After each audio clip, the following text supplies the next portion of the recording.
Thank you so much for tuning in to today's presentation on the creator economy blueprint, owning your audience beyond social platforms. I'm really excited for this masterclass and this fireside chat with Jim Louderback. Jim is someone that I have followed for years. He's the former CEO of VidCon, and he is just a wealth of knowledge. I recently had an opportunity to link up with Jim at South by Southwest. South by Southwest 2025 was eye-opening because everywhere you would turn, it was all about creator economy. And you've got brands that are working with creators of all sizes, right? And these brands are paying these creators money because they're looking to tap into those creators' followings. And this aligns a lot with my writings in my book, The End of Marketing, from about 6 years ago. And a lot of the teachings I've done on stage throughout the years, people don't want to be sold to, they want to be engaged. The easiest way for a brand to kind of stand out in this noisy digital ecosystem that we live in is by working with creators who have reach, creators have personalities, and more importantly, creators are able to help humanize a brand. So Jim, it's so good to be here with you. We're kind of running this back from the top. That sounds good.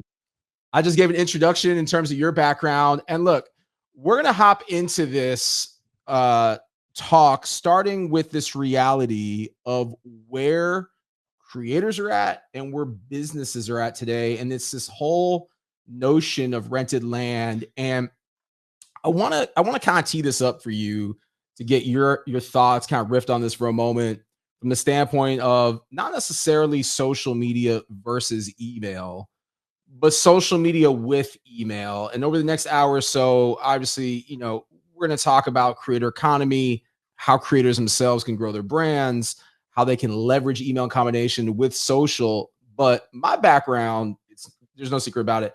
I come from the social media space, run social media for different brands over the last 15 years. I've built a brand of my own. But as time wears on, I realize more and more these social networks, they're only one piece of the marketing puzzle, or in this case, the creator economy puzzle. Social networks, they give you reach, but they're not the end all be all. You cannot rely on social networks. And this is why I call it rented land. And, I call it rented land like a lot of people in the industry do, because you're borrowing access to these platforms to get reach off these platforms. But at the end of the day, you don't own a single post, you don't own a follower, you don't own a like. So should the metrics that creators chase be centered around likes and views, or is there something a lot deeper below the surface that they should be aspiring to achieve?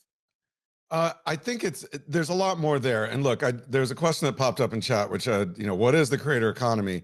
And it's important to set the level here to differentiate it. So the traditional media, you had gatekeepers, and they said, you can go create and we'll give an audience to you and work with you on that. And that's how I got my start in media and magazines and others. But the creator economy is all about being able to control your distribution. So anyone, anywhere, anytime can wake up and start a channel, start a video, start doing video and build their audience by themselves. But the thing is, to your point, when you do that on one of these platforms, whether it's TikTok or Instagram or Twitch or YouTube or whatever, you don't own your audience. You don't own your subscribers. You don't own your followers. It's a great place to start to build a platform, start to get people excited about what you're doing, start to hone your chops on making content, but you are at the whims of those platforms. So if the platform wants to demonetize you, they want to shadow ban you, or they're just not making as much money anymore. And so there's less money going around, like what we're seeing a little bit with TikTok today. It's okay to be on those platforms and take what you can get and build what you have, but to be sustainable and to build a life and a career, that's where you need to go deeper and find your biggest fans and build your own environment. So it's great to rent, but you're at the whims of the landlord. If you own your own thing, you've got a place you can build on your own and nobody can take it away from you. I love that quotable right there. You are dependent on the landlord. And look, you see the stats right here in front of you on the screen. The proof is in the pudding. You look at a platform like Facebook, organic reach rate is approximately 2.6%. And look, I would say that's really generous if I'm being honest. Like, I've been deep in this space, deep down the rabbit hole when it comes to data for almost 2 decades. And average organic reach rate I've seen with most brands, most people, is right around 1%, if that, right? So even 2.6% is being generous. Look, Jim, everything you said is spot on. And it kind of brings me to this question that I have for you.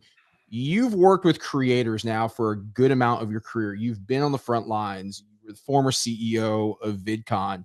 So I've got to ask you, like, what is the worst creator horror story that you've heard in terms of someone losing it all? So this is a suspended, not necessarily suspended, but a new thing that we're seeing more and more. So even more to build your own reason is not only can they suspend you, but guess what? Cyber criminals have discovered the creators and creator economy too. And they are doing all these sort of phishing attacks and other things to try and take people's channels away. So I'm not going to tell you who the creator is, but the story is horrific. So there's a creator on Facebook, and all of a sudden his channel got hacked and taken away. And so hundreds of thousands of dollars that he was making every year was suddenly, immediately, and horribly gone. It took him forever to get back to Facebook because all the platforms, in addition to doing the things that they do, have been cutting back on their personal people, their creator people that help creators. And so he couldn't even get anybody on the phone or on email or anything else. And so eventually so the hacker was going and they were monetizing his content. So all the money that was flowing to him started flowing to the hackers. And it was like, what the F is going on? Finally got somebody there. They finally did something. They finally took it down and went back and gave it back to him. But they didn't change who they were sending the checks to. So even though he got his channel back, they were still sending the checks to the hacker. And so it took him another 3 months to have them like realize what they were doing and then turn around and start giving him that money back. So over the course of, I don't know, 3, 6, whatever months, this poor creator lost so much money, and just there was nothing that this person could do. They worked so hard. They finally got it back. But more of an example of, yes, it can be the platforms, but it can also be cyber criminals. So that's a good point. I've actually never thought about the angle of a hacker or cyber criminal taking over someone's account for the purpose of monetizing off of it. I know I ran into this with a business previously where a hacker logged into our Facebook business manager account and they were able to do damage. They were able to run up a big bill. Eventually, the bank caught on very quickly and shut that down, and Facebook shut down access to my account. But what it meant for my business back then is we lost our Instagram for a period of time, and that was a big marketing channel for us.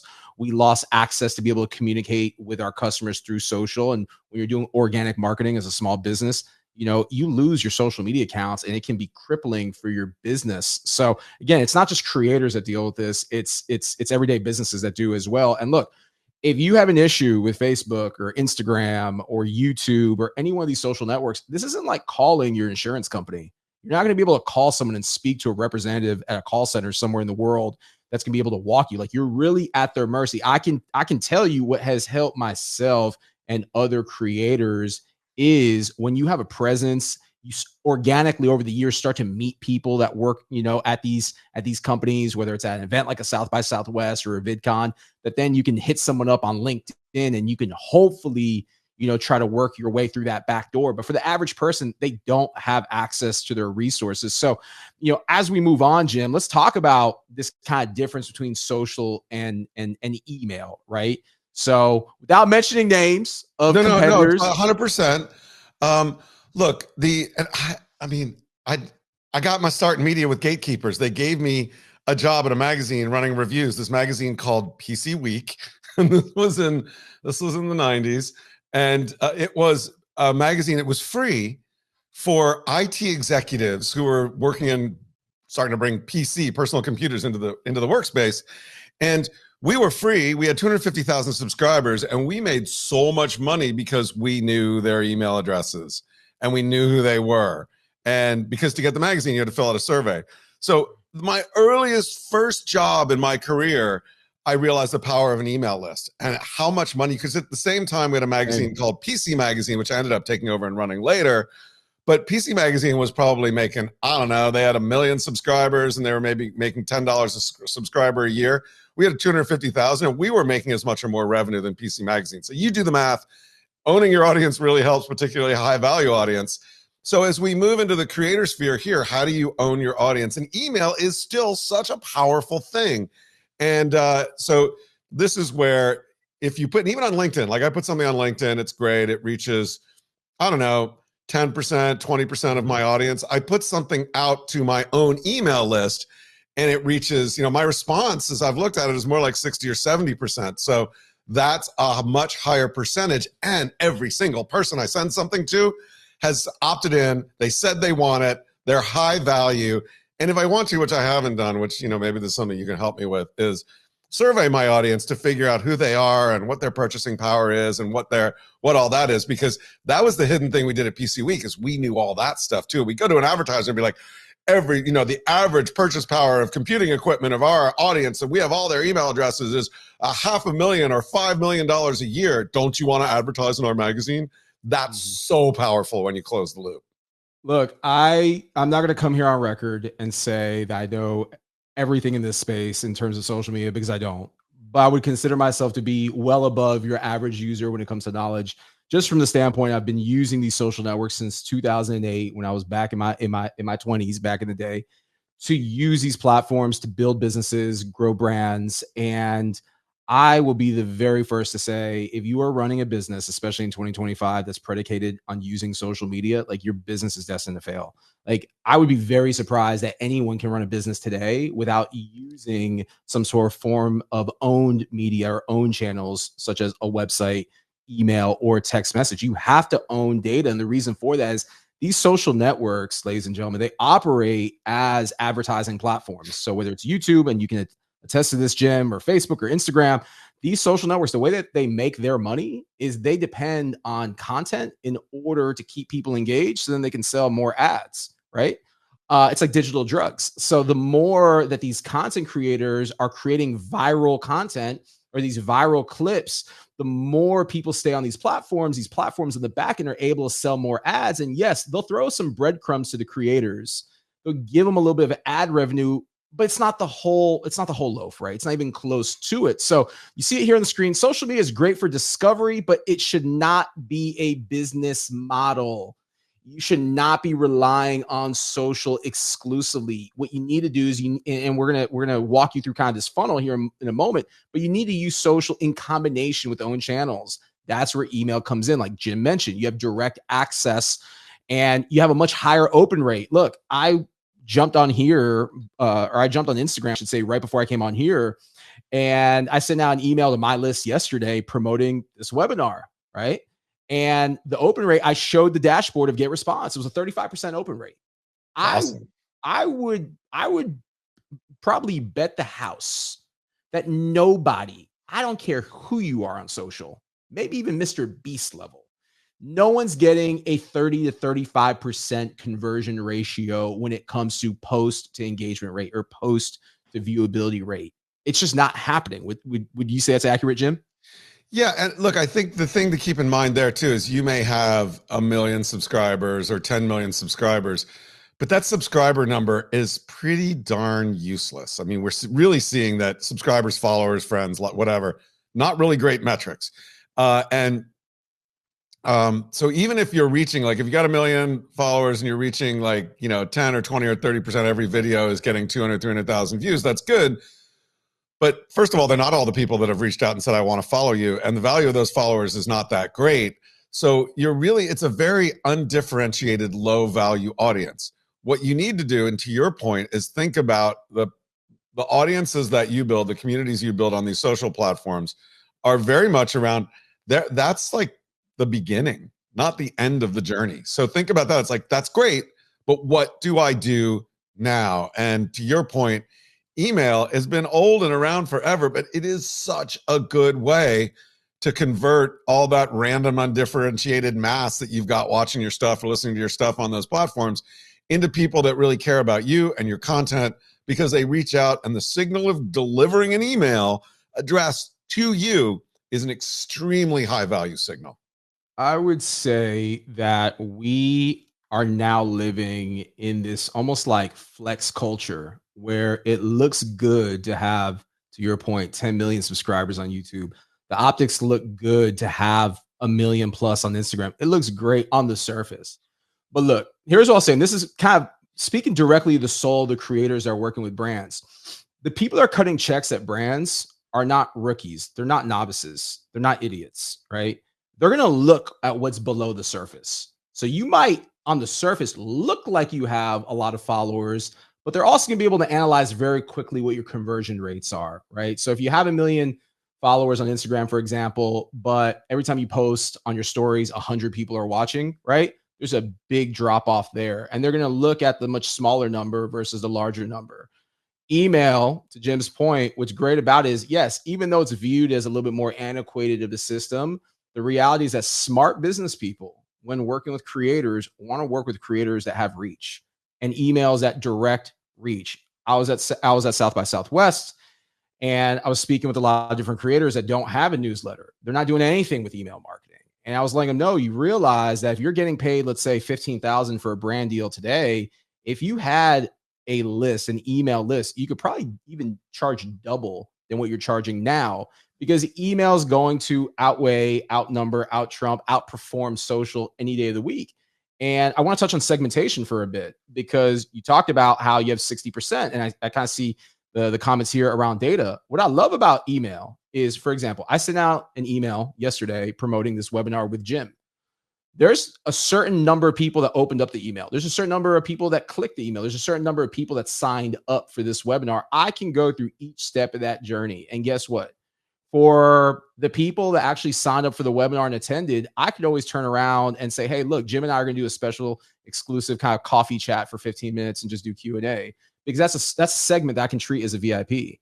For everyone else to actually open the email, there's a certain way I can engage with them. Social doesn't allow you to do that at all. Social is very constricted because, again, you don't own any of the data. You're only renting access to that channel in order to serve the channel's needs. So I got to turn it back over to you, Jim. You see here on the screen the question: why do you feel that creators are sleeping on email? I think part of it is because you have to actually write something.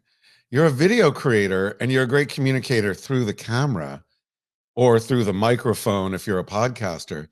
Doesn't always translate into being a great writer. I mean, it's kind of funny. The flip side is true on LinkedIn, where I do a lot of stuff where there, until recently, it was mostly written posts. I talk to so many people who are on LinkedIn, who are posting on LinkedIn, who are afraid of video. And so I think part of it is that. So don't be afraid of writing. And the nice thing is, if you've got a video engaged audience, you can use an email with a little bit of text and a video, whether it's an embed or a link to your video or other stuff, to start getting into that habit. And think about, if you just don't want to write and writing's a problem for you, or you just like scared of the keyboard, that's okay. You can also use AI, but I wouldn't recommend it. But I think doing a custom video that you put somewhere that you can only access, even if it's just a real short thing, and then sending an email out with a link to that or an embed to that to just the people that subscribe. There are ways to do that without you feeling like you have to write War and Peace every week or every month or every day for your email newsletter. Yeah, look, the way that you show up for your community in a video or a piece of content on social is how you should show up via email. Like, there's consistency in that. Tonality is important. Totally. Email is not difficult. You look at platforms like ours, like GetResponse. You have built-in AI tools. If you're familiar with using ChatGPT, it's very similar, right? Our AI tools within GetResponse is very similar to ChatGPT from the standpoint of, you have a prompt. You tell that prompt who you're trying to reach. But like, I'll go even one step further.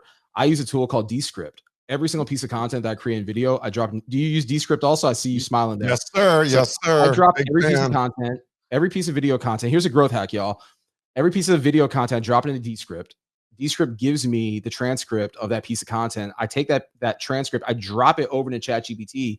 ChatGPT knows my voice and tone like to a T, because I have fed it so much video content that video content, the transcript, knows the nuances of how I speak, right? It knows, because again, this is AI. So my whole point in saying this is, leverage AI tools to do the easy work for you.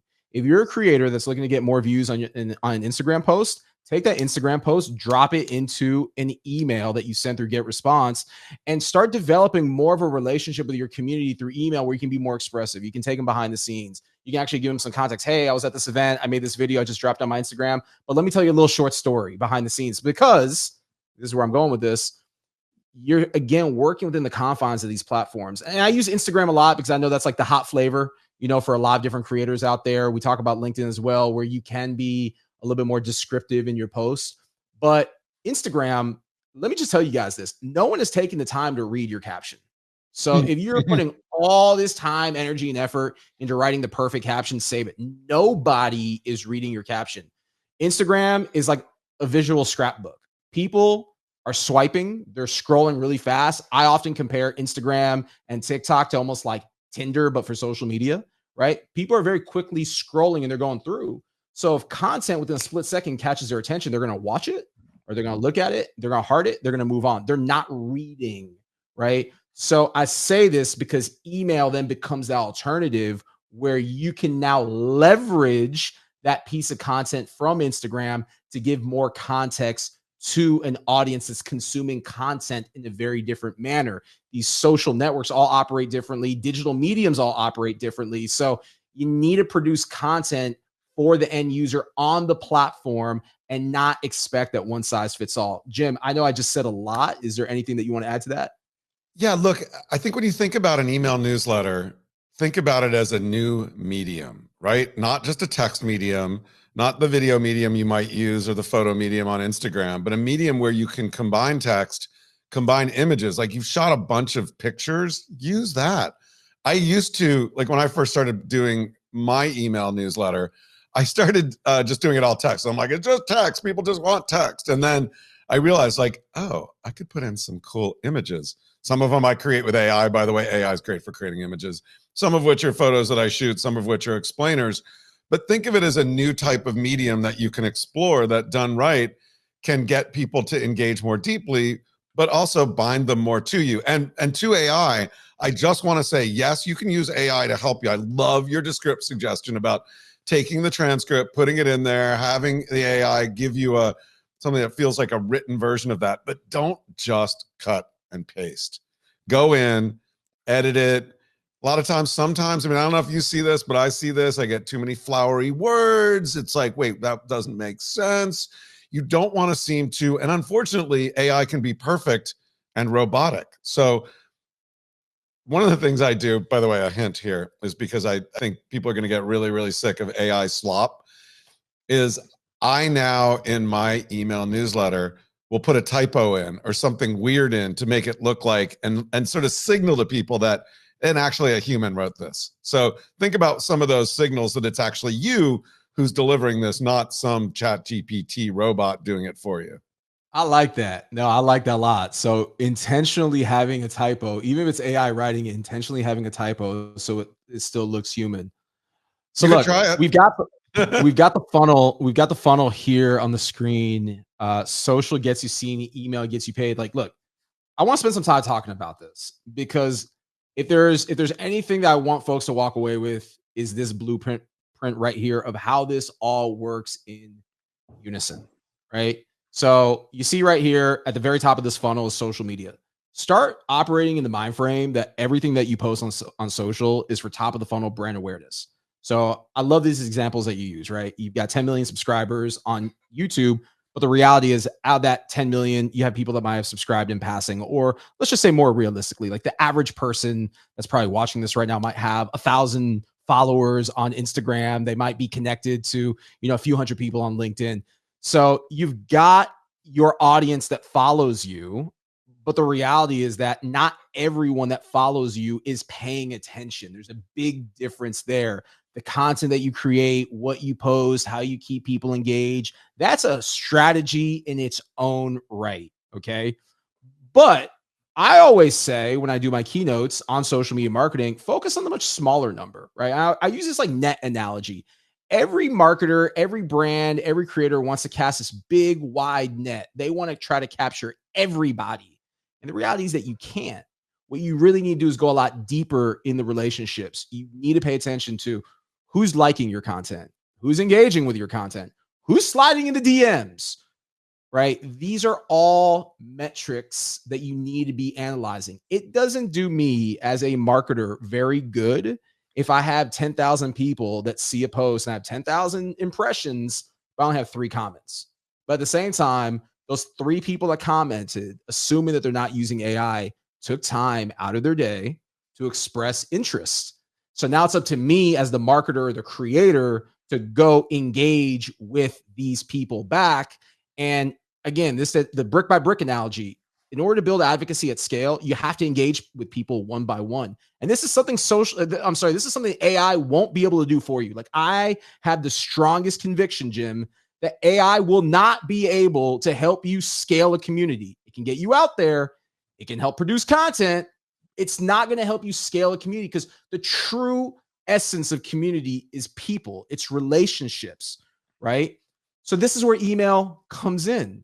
If someone sees your content and they're interested in learning more, now you hit them with hey, I've got a newsletter, or I've got a VIP section, or I've got a club, or I've got a mastermind. However you package it up, you drive people through that funnel, kind of weed through the people, you shake the leaves, you weed through those people that aren't interested, you get them to opt into your email newsletter. And once they're in your email newsletter, now's where you're able to segment them out to different groups and you're able to sell to them. Only then, where I have seen historically throughout my career, a lot of creators and just brand marketers royally mess up, Jim, is they're just using social media to sell. And I will say what I'm about to say, and please, whoever's watching this, write down what I'm about to say to you.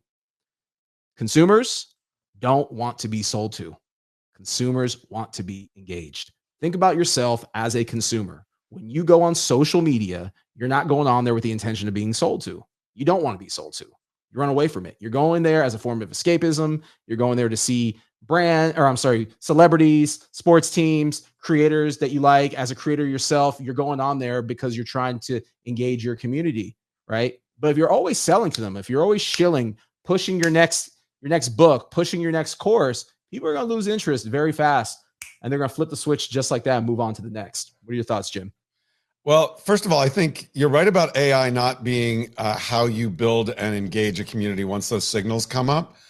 But I do think that there are opportunities through AI and other ways to identify what the right signals are. So not sure. I mean, there's a couple companies out there, I'm not going to name any names, but will go into your YouTube and other places, look at your comment streams, look at what people are reacting to, and help you understand who are those people that are commenting on a regular basis, what are the things they're liking and not liking, and to help you and give you signals. So you may create one of the 2 or 3 or 4 or 5 pieces you do over any given time frame could just be focused on the signals that you hear from the people who are commenting about what they really like and are interested in. And that can be a way to get even deeper into making that offer of, hey, sign up for my newsletter, in a, not completely sales-oriented way like I just did, or maybe you want to do that. So keep that in mind, because there are ways to do that. But once you do want to engage with people as a human to human. And when you look at something like this as a funnel, the platforms are great for awareness. There's a thing in marketing that we know that, like, you have to hit somebody over the head with something 6 or 7 times before they buy it, before they do it. So don't feel like, oh, well, I put out an ask in my last video saying, come to my newsletter and sign up and give me your email, and nobody did. You can do it over and over again. But when you do, then you get to the point where you're starting to say, okay, well, now they've given me that signal. Now they're getting my email newsletter. And that's where you start to think about, how do I then get them deeper into what I'm doing so you can convert to sales, like the funnel that's here. And think about any big purchase that you do. If you're going to buy a car, if you're going to buy a house, if you're going to buy a new computer or a phone, well, okay, if it's a phone and you're an Apple, Apple fanboy, you're just going to buy whatever they shove at you. But whatever it is, you're probably going to do a little research, and you're going to see a lot of stuff out there. What's my consideration set? What's out there? That's your video. Then it's like, okay, there's the nothing phone, there's the Pixel, there's the new iPhone. Which one do I want? You can go deeper on it, do some research, and then you get to the point where it's like, I want that one. And all those things are what you're doing with your content, and then moving people to your owned land, not their rented land, and then engaging them more. So hopefully you can sell something even more to them, or convert and turn that incredibly powerful audience that's given you the signal that they want to hear more from you, and then helping a brand come in and be part of that experience, part of that community, hopefully long-term, not short-term, to be able to build a deeper connection between brand, your community, and that is the way to drive repeating, consistent, and really good revenue. Amen to that, Jim. I just want to take a moment to give a shout out to the chat here. Mikey Glazer says Jim needs to trademark AI slop. He's crafting his narrative around what we call on Reddit, quote, SHIT. S posting, yes. Poop posting. I like, actually, it's poop better with posting. It's better I like poop it posting because there's alliteration to it. But yeah, I'm not gonna. I should trademark poop posting. That's probably not. You actually really should. I've never heard that one before, but that would be a good one. I did not invent the term AI slop. It's been around, and I love it, but I don't think I could trademark it. But I do. I think about it all the time because it's slop, but AI video content is not good or bad. It's like animation. I was thinking about this one. It's like AI-mation. It's hard to say, but anyway, yeah, we're increasingly going to come up with ways to differentiate ourselves from AI slop over time. So we'll see how that goes. So Jim, question for you. I'm actually going to expand what you see here on the screen because I know that you have systems in place that if social media went away tomorrow, like Jim Louderback, you're an OG, godfather of creator economy, like you're going to be okay. But for the average creator out there, let's take a moment here to drop some real talk. Do you feel that the average creator right now has the systems in place to survive if everything went away in social media? No. And I have these conversations with creators all the time. There was one at VidCon last year, and the Hilton in the bar at night. I was this great 21-year-old. He's a gamer. He was there with his dad, who's his manager. He's like gone up, up, up. He was at 2 million and it was growing and you could see every month. And I'm like, okay, to him and his dad, what happens when your growth slows down? Like, huh? Never thought about that. Well, what happens when it starts to decline? It's like, huh? Never thought about that. And so over and over, I was like, well, how are you going to build sustainability? You're 21, but, and this is, I have no data on this, but I say it enough that it's probably going to be true. Not true. I don't know. But, the average life cycle of a YouTuber might be 5 to 7 years. The average life cycle of a TikToker might be more like 1 to 2 years. Whatever it is, if you're a creator, even if it doesn't go away, your audience is going to plateau and then decline. And it's happened to everybody. Now, I want you to speak to that a little bit more, though. I'm sorry to interject. I want you to speak more about like the lifeline, because I was having this conversation with my daughter last night. My oldest daughter, she's 16. I won't mention the channel, but about 7 or 8 years ago, there was a family that she followed on YouTube that she was like hooked, right? Everything was about this family. I was bringing my daughter to these different creator events, right, to meet her heroes. I have 2 little ones at home, 7 and 8. They also now kind of watch I call it like the reality version of Full House, right? These families on YouTube. But I also know, as just being a digital marketer for the majority of my adult life, how many on the social media side are hot for one season, but then you never hear from them again. So like, go a little bit deeper in that. Why is it that there are creators that are hot for a year or two or for a season and then they flame out? There are a lot of different reasons. Like, first of all, there's so much freaking content out there and you are competing in this marketplace of millions and billions. But some of it is, as you grow up, the things you like change. And so one of the beauties of social media and social video is it's all about people just like me. The reason why Reddit works is because it's not newscasters and people trying to force stuff on you. Done well, it's a community of people just like you talking about the things that you're all interested in. Well, the same thing happens with video. You're watching a family, and I'm not saying that whatever it was that it was like, was it Shay Carl? No, she's too young. She's too young for Shay Carl. But anyway, Shay Carl was one of the, the OG of the family creators. And it was, that family was just like them, or it felt them feel like I like that family more than my family. But as you grow up a little bit, your tastes change, and the habits you formed at 14 and the people you liked at 14 or 11 or 10 are not the people that you like when you're 17, 18, 20. And so even taste change. So what you can do, a couple of different things. You can grow along with your audience. Like a perfect example is the Merrill twins, who are amazing. And, when they were teens and doing stuff and building their audience, the teens love them. As they've gotten older, their audience has aged up with them, and they continue to have a really strong audience and do great stuff. But I haven't looked at their numbers, but I assume they're not at the peak. But they still have a very thriving, growing business because they've been able to do that. But they've also built lots of other things out there too. So I'm not sure if I'm answering your question, but I am saying that it's a lot of different things, but people's tastes change, the types of content people like change, and other people will tend to come in because you're not going to be, you're not going to be a Minecrafter all the time. You might now get into Fortnite. Now you like the Fortnite creators better than the Minecraft creators. Although there's a Minecraft movie coming out, which I can't wait to see in a couple weeks. You did answer the question because, again, my question initially was, if social media went away tomorrow, do most creators have systems in place to survive? And your answer was no. And you followed up with, a lot of these creators are, even in this era of social media, struggling with staying relevant because audiences are constantly changing. And I see the same thing. To even go one step further, right? How many creators did you know back in the day who started off as Viners, right? That didn't even make it to TikTok, and Vine went away and like their whole business disappeared seemingly overnight. Yeah, and the smart ones have either adapted to TikTok or done more long form or brought things together. I mean, there's a lot. What about Tumblr? I mean, Tumblr's kind of still around, but a lot of the early Tumblr stars kind of like they did not make that transition. Some of them did, but others didn't. So yeah, there's another thing here that I just want to say real quickly is you need to diversify your platforms as well as getting people off platforms. So just because you're big on TikTok today doesn't mean you shouldn't be on Instagram or shouldn't be on Shorts or shouldn't be exploring LinkedIn and other things. TikTok's probably not going to get shut down. It looks like it's going to stick around. But even so, TikTokers are making a lot less money now because brands are not embracing it the way they did.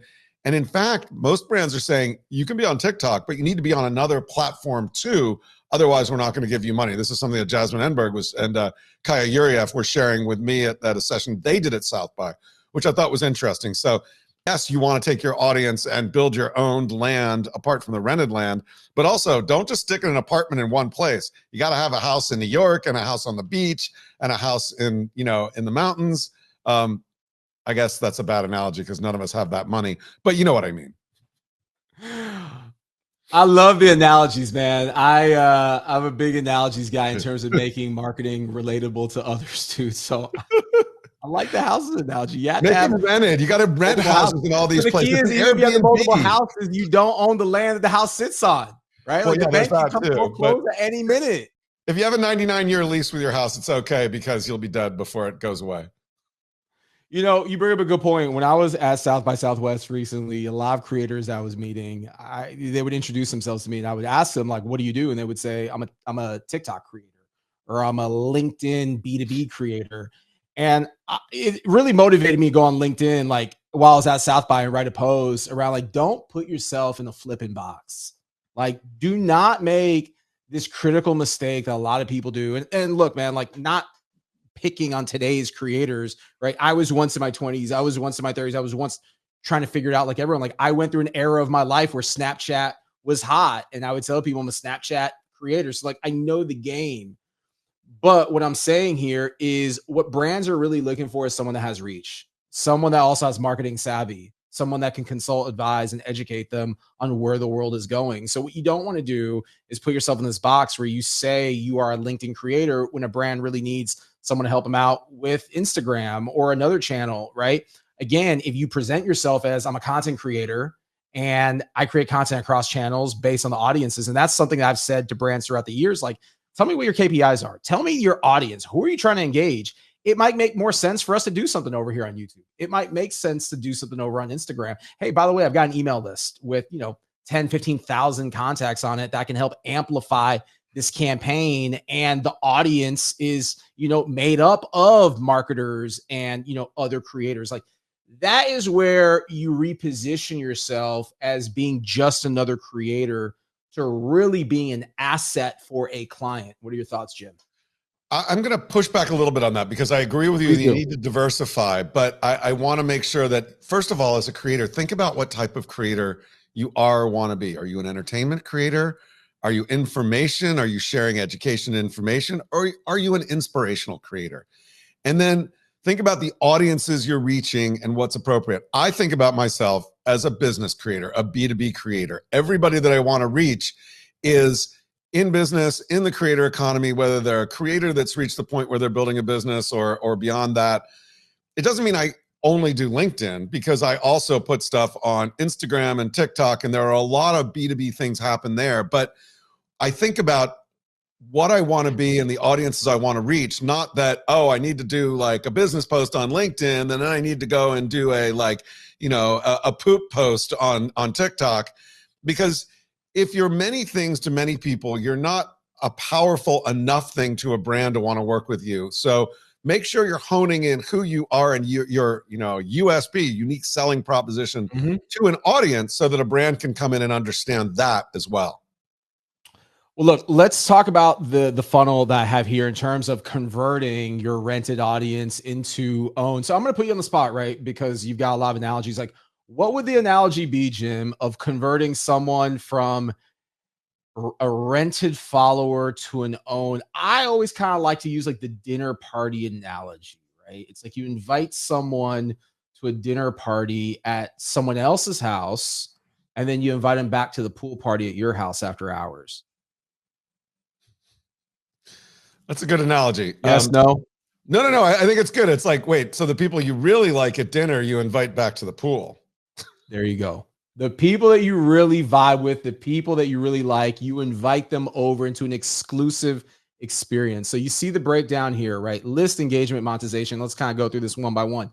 So a lot of creators, they want to know, how do you actually convert your followers over into, email subscribers? How do you get them into this funnel? And there's a lot of different ways to do it, right? First of all, you can use lead magnets, landing pages, incentives, right? Have some sort of a hook. So for example, with GetResponse, we have a course creator tool, right? I have a course that lives within my GetResponse account. It's completely free, right? I use it very much as a way to give an incentive to my followers. I use it as a hook. That hook, right, drives people to sign up for my course. But by signing up for my course, now they're dripped into my email newsletter, because they have to sign up and give me their email address. So that's like step one. You have to have a hook. I'm going to stop there, Jim. What are your thoughts? Yeah, I think you're right. And the analogy I want to use, and then I want to talk about something that I've been doing, because this analogy came to me, good or bad, but you put me on the spot. So imagine you're going to buy flowers at a flower store, right?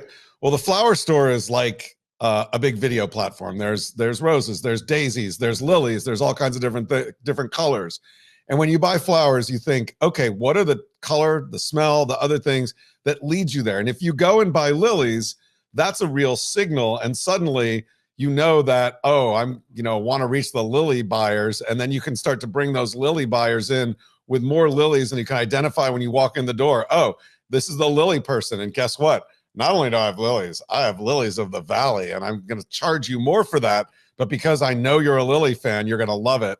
And then you monetize. That's a really bad analogy, but that's the best I could come up with. Sorry. Let me ask you a question, Jim, without mentioning any competitors, please. Of course. How are you seeing success in converting your followers over into your newsletter?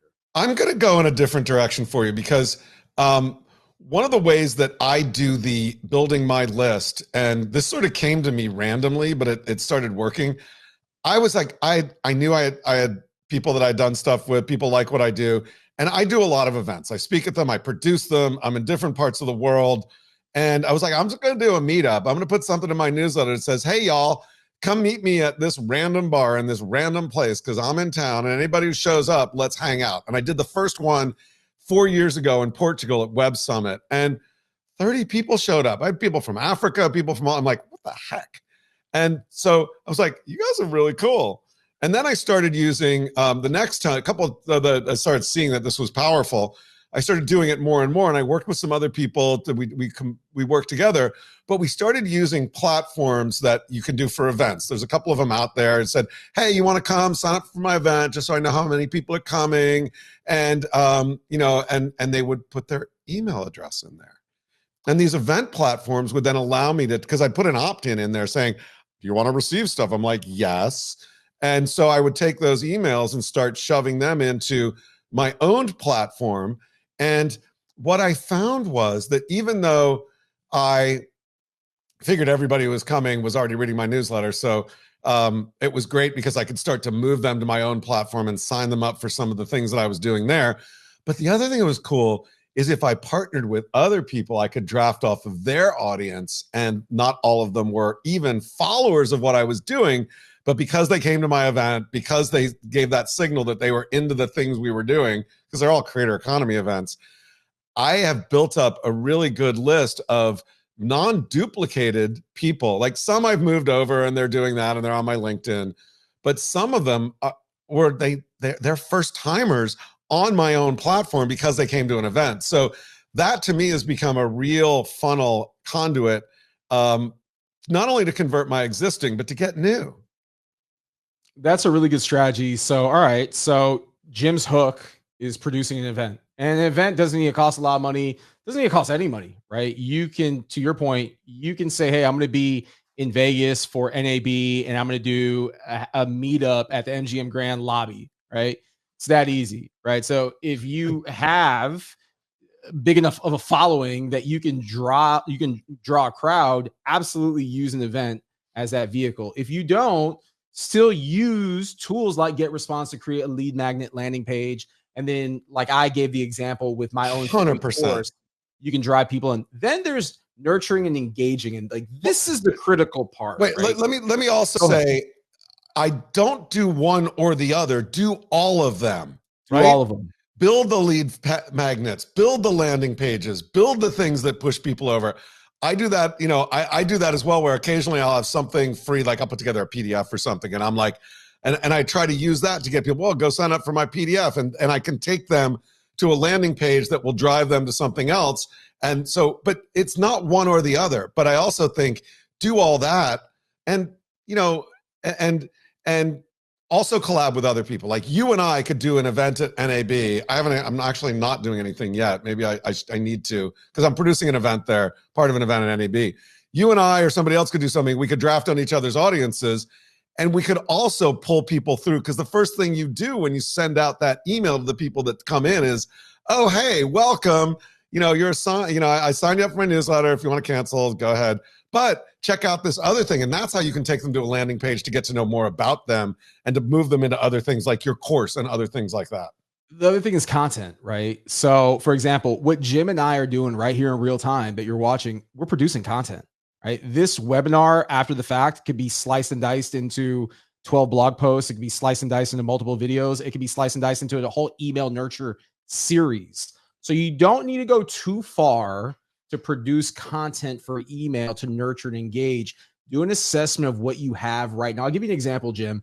Over the last year in working with GetResponse, I've been on the road. I've been to several events. I've produced a lot of micro clips, a lot of content with a lot of different creators. Like, I sit here and think that content could be turned into emails. I could literally do a daily email newsletter off of video content, right? So the whole purpose, to Jim's point, is do it all. Nurture and engage audience. Don't just send once a month or when you have something that you want to promote. Stay in front of this audience. And then there's the monetization part, which let's have the money conversation. Everyone's looking for ways, obviously, to make money, right? So you've got digital products, right? i.e. a course. You have coaching, you have memberships, masterminds, even events, right? I've seen a lot of creators in recent times, they'll pull up to a city, they'll do a private 10-person mastermind in their hotel suite, right? And they're using emails, the vehicle to do that, because what you need to realize is at each stage of this funnel, your audience is going to become smaller and smaller. So you might start with 1,000 people opting in. And then as you start sending emails to this audience, that 1,000 might become 200. And then that 200 might become 20. And that's okay. You're never going to have 100% close rate. But the key here is to ensure that you're constantly putting people through this funnel. What are your thoughts, Jim? There's a concept out there about your revenue mix, right? And that you want to have a lot of different things. And it's not like you need to spend all this time building all these different things, but you need to be different people like different things. So having an array of different monetization options means that as you bring people in, you just give them more opportunity to engage with you and end up spending money on the things that are important to them. And you may think the most important thing for me is going to be a private community where I'm going to bring people in, or the most important thing for me is a course that I'm going to do, or the most important thing for me is a private dinner that I'm going to hold and a brand's going to partner with me. All of those things can be really, really valuable. But until you actually test and learn, you don't know what your audience, because your audience, your community, this people who have opted in are unique. And every unique group of people behaves in different ways. So just because something works for your friend down the road doesn't mean it's going to work for your community. So think about, how do I test and learn, test and learn, test and learn? And what is the revenue mix and the product mix that is going to work best for my audience? You may try 7 things and 2 of them work. Those are what you dive deep into, but keep testing and learning, because it may be that your audience will change over time. They may like a course today, but they may want more direct connection with other members of the community tomorrow. So that doesn't mean you need to stop doing one, but it means that you need to be able to be nimble enough to add those other things in. Look, Jim, I want to touch on this slide that we have here, which is very much a 5-point checklist. But I want to acknowledge someone that actually came into us from your community. He's here in the chat, Mikey Glazer. He says, "I'm here because Jim put this in his newsletter this week and said, come through." Yes, we're not worthy. Boom, baby. Worthy. Thank you, Mikey. That's the power of community. So that's a good way to segue into this slide right here. And I'm actually going to start at the bottom and then work my way up. So build community, not just followers. Like, please take a screenshot, take out your iPhone, snap this, and remember what you see in front of you. The name of the game here is not to run up followers. You don't own a single follower. These are just people that have clicked a button and they might never even see your content again. Community, though, it's what's priceless. Community is what you nurture. Community is what you build, and you have to build it one person at a time. And then there's collaborations.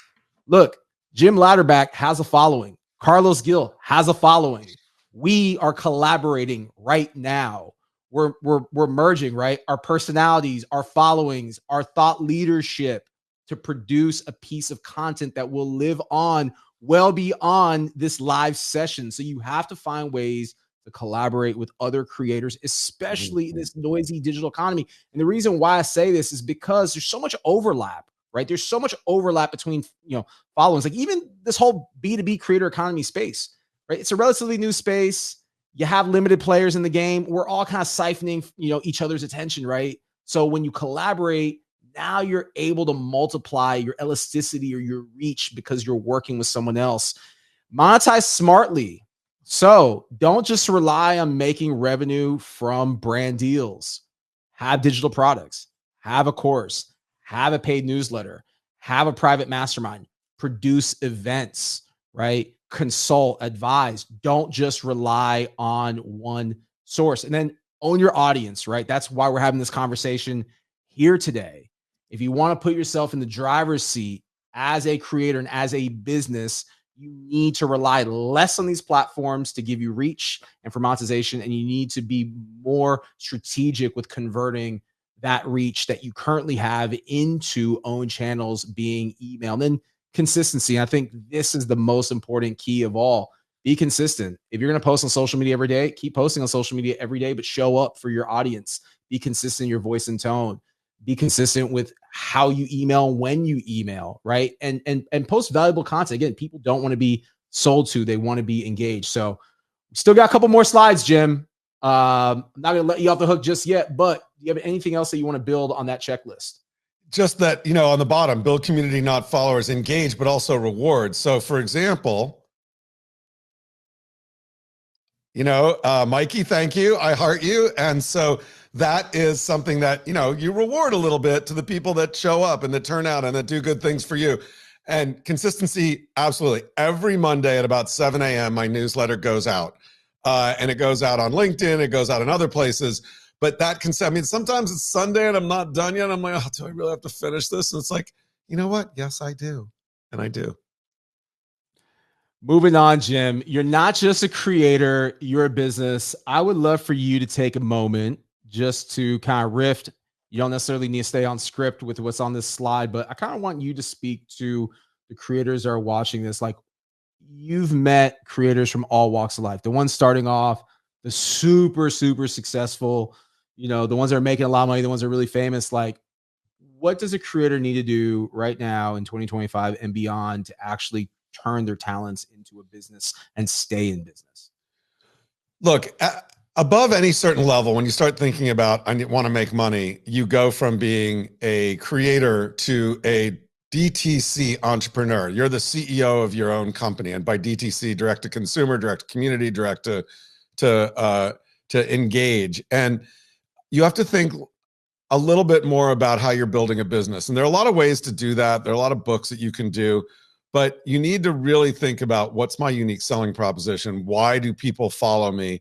What are the products that I'm going to offer? And is it something, where do I want to build my monetization? And you need to continue testing and learning and figuring out what those signals are as you figure out what, because the thing you think people might like, they may not respond to, but something else they will. So your startup, you're building it out, and you're testing and figuring out how you get product market fit, or in your case, product content fit, so that you can start doing that. So keep thinking that way.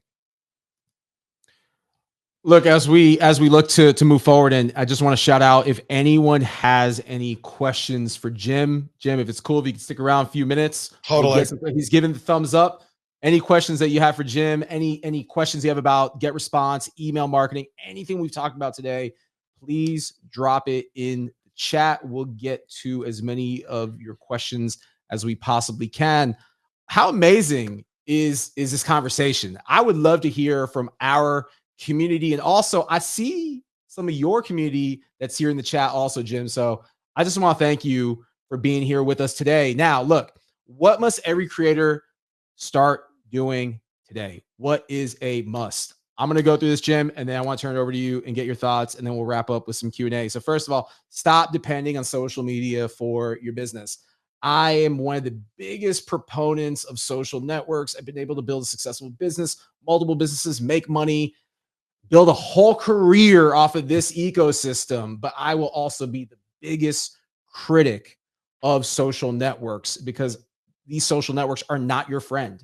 These social networks are not in business to make you money. They are advertising platforms. You need to use them the same way that they use you. And the way you do that is by leveraging their channels, their resources, their platforms to build a list and own your own data. So that's one. Start building your email list today. Don't wait. You've heard about it. If you don't have a newsletter, start it. Go to getresponse.com, sign up for a 30-day free trial. You can send unlimited emails for 30 days, up to 500 contacts. Like, take advantage of it, right? Free resources. This is your direct line of communication to your audience. Do not sleep on it.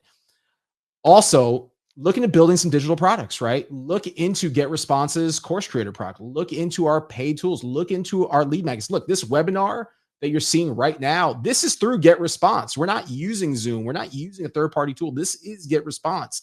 Imagine living in a world to where you can actually make money off of charging for your own webinars. And then again, own your audience, own your future. Like, that's the biggest takeaway of today. That's what I'm very passionate working in this GetResponse ecosystem, which is a legacy email service provider, but now focusing on sharing insights like this for creators. So when the next time a TikTok ban comes in, or the next time we see a Vine or any one of these legacy platforms that have come and go, you're not left in the dust or on the sidelines with no backup plan. So I've said a mouthful, Jim. I know you've got some thoughts. Well, I would add to this, think about, in the old days, we'd call it market research, but there's no substitute for one-on-one. So as you start to find fans, people who are leaning in, connect with them one-on-one, whether it's an event that you do face-to-face, or maybe you ping them and be like, hey, can we chat a little bit? Just want to know what I'm doing that you like, what I'm doing that you don't like, and, help me grow. And by doing that, you turn them into promoters, ambassadors for you that'll tell your friends. And the other thing is also market research. Look at other people who are successful. Find, in the case of GetResponse, find some of the GetResponse creators that are using it really well and note what they're doing. and note what's there. And sure, if you get a chance to meet with them and talk to them about what's working, you get a chance to meet with Carlos and ask him for his advice, great.